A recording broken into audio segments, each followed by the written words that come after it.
반갑습니다. 행 소장입니다. 오늘이 이제 12월 29일입니다. 2023년도도 이제 이틀밖에 안 남았네요. 우리 행파님들 올 한 해 너무 고생 많이 하셨습니다.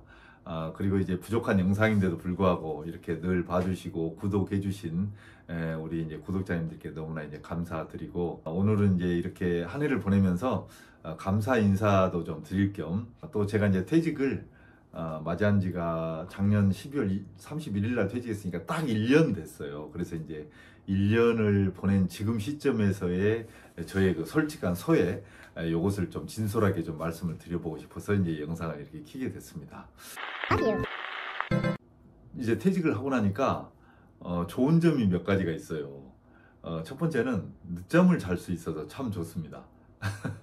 저는 이제 저녁형 인간이라 뭐 새벽 1시, 2시, 뭐 어떤 때는 뭐 3시까지 잠을 안 자도 크게 문제가 없어요. 근데 아침에는 정말 못 일어나겠어요. 그래서 늘 직장에 다닐 때도 아침에 정말 곤욕스러웠거든요. 근데 요새는 이제 제가 자고 싶을 만큼 아침에 8시, 9시까지도 마음껏 자니까 그게 너무 좋은 것 같아요, 보니까. 그리고 이제 두 번째는 제가 이제 인간관계가 좀 너무 심플해진 것 같아요. 이렇게 스트레스 받을 일이 별로 없어요, 인간관계를 통해서. 그래서 그게 참 좋은 것 같아요. 이제 과거에는 그 억지로 맺어야 되는 인간관계들이 좀 있었잖아요. 근데 지금은 뭐 굳이 뭐 그럴 필요가 없으니까. 그리고 이제 세 번째가, 경찰은 이제 그 승진을 또 굉장히 또 중요시하는 그런 직업 중에 하나예요. 우리가 이제 11단계의 그 계급이 있어서 순경부터 이제 승진을 하려고 하면 이게 그 굉장히 좀 힘들거든요, 각 단계마다. 그래서 이제 12월 이때쯤만 되면 항상 그 승진 때문에 마음의 상처도 많이 있고, 또 기분 좋은 사람이 있는 반면에 또 이렇게 마음이 아픈 사람들이 또 생기잖아요. 그래서 늘 이때만 되면 이제 승진에 대한 압박감, 이런 것이 있었는데, 퇴직을 하고 나니까 이제 그런 게 전혀 없어요. 그래서 너무 이제 기분이 좋습니다. 그런데 이제 그에 반면에 퇴직을 하고 나면 닥치는 문제점들이 이제 몇 가지가 있잖아요. 이제 그런 문제점들을 어떻게 해소하느냐에 따라서 이제 그 퇴직 후의 행복의 질이 달라지니까, 제가 봤을 때는 이제 몇 가지가 있는데, 그 중에서 그 이제 건강 문제가 좀 하나 있을 것 같고, 그 다음에 이제 두 번째가, 그러니까 이제 여가가 많잖아요. 여가가 많은데 그 여가 시간을 어떻게 보낼 것이냐의 문제. 그 다음에 이제 돈 문제. 아무래도 이제 현직에 있을 때보다는 거의 절반 이상으로 줄어들잖아요. 이제 그렇게 돈 문제. 그 다음에 그동안 평소에 알고 있었던 지인들 간의 문제. 이제 이런 게 좀 있고, 관계를 어떻게 정립할 것인지. 그 다음에 이제 가족 간의 문제, 특히 이제 자녀와 아내와의 관계를 어떻게 정립할 것이냐, 이런 문제들이 있는 것 같아요. 이런 문제들을 이제 슬기롭고 현명하게 잘 해결을 하면 이제 퇴직 생활이 이제 굉장히 이제 행복하게 되는 거죠. 근데 이런 것들은 뭐 누가 이렇게 딱 가르쳐 줘서가 아니라 퇴직하고 나니까 자연스럽게 다가오는 문제점들이에요, 이게 보니까. 그래서 이제 건강 문제는 요즘에 사람들이 너무 신경들을 많이 쓰죠. 그래서 뭐 누가 말하지 않아도 뭐 다들 신경을 쓰고 있으니까, 저도 일주일에 한 서너 번 정도는 뭐 산책을 한다든지, 뭐 헬스장을 간다든지, 아니면 뭐 등산을 간다든지 이렇게 하고 있고, 뭐 건강검진 뭐 꾸준히 받고 있고, 또 조금이라도 아프면 얼른 병원에 가고, 이제 그렇게 이제 건강 관리를 하고 있으니까, 뭐 건강 문제는 그렇게 하고. 그 다음에 이제 돈 문제는 저는 이제 맞춰서 살아야 된다라는 그런 사고를 가지고 있어서 뭐 크게 스트레스를 안 받은 것 같아요. 이제 물론 현직에 있을 때보다 이제 거의 뭐 절반 이상으로 줄었잖아요. 그러면 맞춰서 살아야지 어떻게 해요? 뭐 도둑질 할 수도 없잖아요, 어디 가가지고. 그러니까 내가 이제 주어진 여건 하에서 이제 아내하고 상의해가지고 뭐 핸드폰 요금도 줄이고, 지출도 좀 줄이고, 용돈도 좀 줄이고, 뭐 그러는 거죠. 주어진 여건에 맞춰서 뭐 경제적인 문제를 해결하고 있으니까 그것도 뭐 별 문제는 없는 것 같고. 그 다음에 이제 그 대외적으로 그동안에 알고 지냈던 인간관계 문제는 크게 스트레스 받을 일은 없는 것 같아요. 왜냐하면 옛날에는 억지로라도 만나야 되는 그런 모임들이나 또는 관계들이 있었는데, 지금은 뭐 그럴 필요가 없잖아요. 내가 필요한데 또 좋은 데만 가면 되니까. 그러니까 지금 현재 인간관계는 제가 굉장히 프리하게 정말 잘 하고 있습니다. 그 다음에 이제 소일거리 문제는, 사람들이 이제 가장 큰 문제가 이제 그건데, 그 노는 시간이 많잖아요. 그러니까 일거리를 찾아야 된다, 그렇게 생각을 하잖아요. 물론 이제 어떤 분들은 뭐 퇴직하고 나서 1년이든 2년이든 뭐 해외여행을 다니겠다, 나는 뭐 놀겠다, 그래서 그렇게 하시는 분도 계세요. 그건 이제 성격 차이고. 근데 이제 제 성격은 뭔 일인가를 해야 돼요. 생산적이지 않더라도 무슨 일인가를 해야 되거든요. 그러다 보니까 퇴직하기 전에 제가 이제 경비 지도사 자격증을 하나 따놓은 게 있어서 이제 그거 가지고 퇴직 이후에 이제 그 해당 그 회사에 비상근으로 이제 근무를 하고 있어요. 일주일에 한 2, 3회 정도, 2번, 3번 정도 이제 출근을 하고 용돈 정도 이제 벌어 쓰는 이제 그런 일을 하고 있고, 그 다음에 지금 요 유튜브 하고 있잖아요. 유튜브가 저한테는 완전히 신의 한 수였어요. 저는 이제 기록 남기는 걸 좋아하는데 옛날에는 책을 많이 쓰기도 하고 글을 많이 썼는데 요즘 트렌드가 뭐 책으로 남기는 것보다 유튜브로 내 기록을 남기는 게 좋겠다 싶어서 이제 유튜브를 시작을 한 거거든요. 큰 의미는 없었어요. 그런데 지금 생각해 보면 정말 잘한 것 같아요. 보니까 누가 뭐라고 하더라도. 그래서 나중에 혹시라도 이제 퇴직하고 나서 유튜브를 하려고 하시는 분들이 의외로 많더라고요. 보니까. 근데 이제 제가 좀 본보기가 돼서 뭐 이제 혹시라도 제가 구독자가 지금 이제 얼마 안 되니까 지금 이렇게 코치를 보내드리는데 어느 시점에 가서 혹시라도 10,000명 정도 구독자가 되면 그때 가서 제가 이제 유튜브를 어떻게 하셨으면 좋겠다 이런 것을 제 경험을 바탕으로 이제 진솔하게 한번 말씀을 드려볼 기회를 한번 마련을 할게요. 10,000명이 되긴 되려나? 그리고 이제 제가 가장 그 퇴직하고 나서 힘들었던 게 가족 관계예요. 가족 관계. 특히 아내하고의 관계. 이거는 저는 사실 남의 일로만 생각을 했거든요. 그리고 제가 현직에 있을 때 그런 일들을 많이 봤잖아요. 그런 가족 간의 갈등. 또 이제 퇴직하고 나서 몇 달 지난 다음에 제 아는 지인이 이혼을 했어요. 부인하고. 황혼이혼이라고 하죠. 저는 그거 진짜 영화에서나 보고 드라마에서나 봤던 이야기지 실질적으로 제 옆에서 그런 일이 일어나리라고 생각을 못했고, 그 다음에 또 한 친구는 부인하고 또 정말 그 대판 싸우고 또 이렇게 극단적인 선택까지 한 친구도 있어요. 그러니까 그것이 제 현실로 다가오니까, 주변의 현실로 다가오니까 이게 뭐지 싶더라고요. 그런데 제가 퇴직하고 나서 아내하고 사이가 너무 안 좋아진 거예요.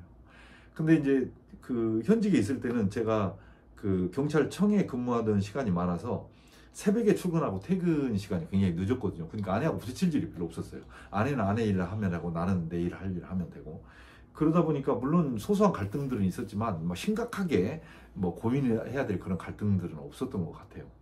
그리고 퇴직하기 4, 5년 전부터는 제가 지방 생활을 했거든요. 지방에 발령이 나가지고. 그러다 보니까 또 아내하고 부딪힐 일이 없었어요. 그러니까 어떤 사람들은 뭐 전생에 나라를 구해야 월말부부, 주말부부를 한다고 하는데 저는 4, 5년을 월말부부, 주말부부를 했어요. 그러니까 특별하게 부딪힐 일이 없잖아요. 가끔씩 만나니까 좋잖아요.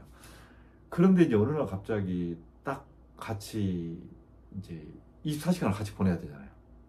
이게 어느 날 보니까 제가 아내에게 상처 주는 이야기만 하고 있는 거예요. 또 아내도 저에게 상처 주는 이야기만 하고 있는 거예요. 그래서 서로 보기가 싫은 거예요. 그리고 얼굴을 보는 게 부담스럽고, 같이 무슨 일을 하기가 두렵고, 또 뭔가 의논하기가 두려운 시간. 그래서 갈등의 연속인 거예요. 그게 이제 4, 5개월 이상 갔어요. 그래서 그 사이에 일어나는 여러 가지 일들이, 내가 뭐 때문에 이러지? 그리고 나도 아내를 인정하지 않고 아내도 저를 인정해주지 않는 이제 그런 현상이 자꾸 일어나는 거예요.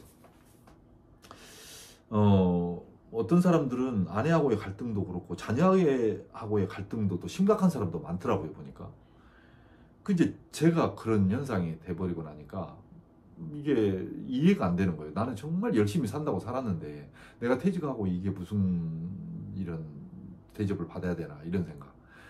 지난번 영상에서 제가 가족들에게 잘해야 된다 이런 영상을 올렸더니 어떤 분이 그런 댓글을 달으셨더라고요. 내가 현직에 있을 때 그렇게 뼈 빠지게 일하고 가족들을 위해서 일했는데 퇴직하고 나서 내가 가족들한테 큰 소리도 못 치고 삽니까? 이런 댓글을 달았어요. 그래서 뭐 그러시냐고 그러고 이제 말긴 했는데 조금 안타깝긴 했어요. 왜냐하면 제가 이제 그런 모양새를 취했잖아요. 퇴직하고 나서.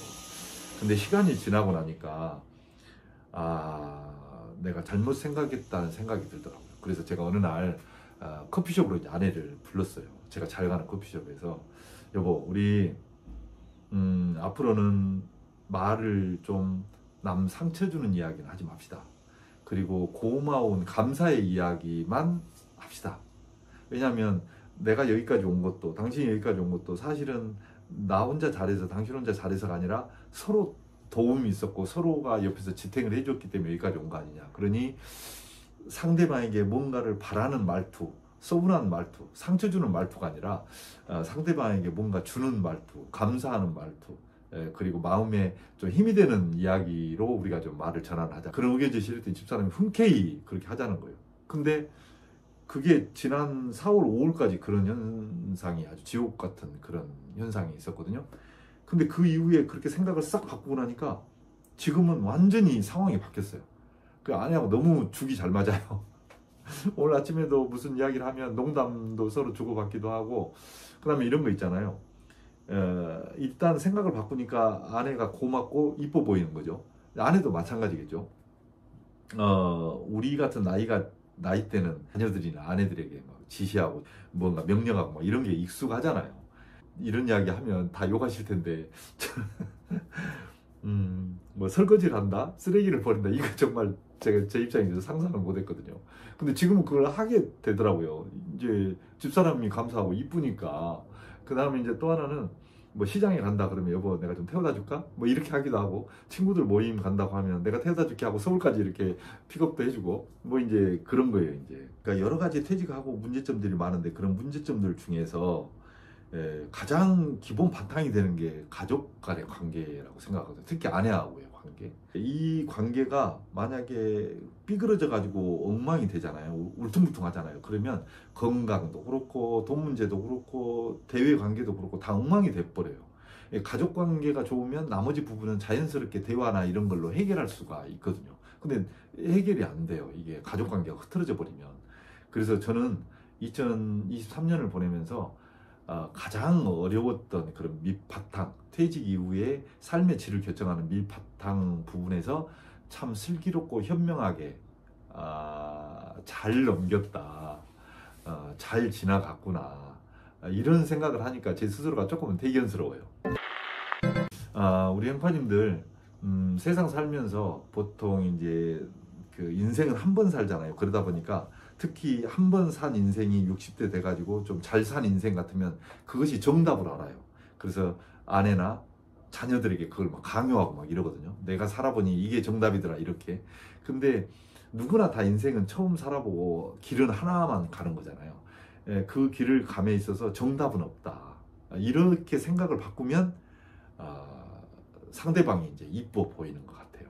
그러니까 올 한 해 마무리 하실 때 정말 그 마음에 상처 주는 이야기 하지 마시고 이렇게 감사의 이야기 하시고, 그걸 통해서 토대로 해서 내년에는 좀 더 발전하는 그런 인생을 사셨으면 좋겠다, 이런 말씀을 드립니다.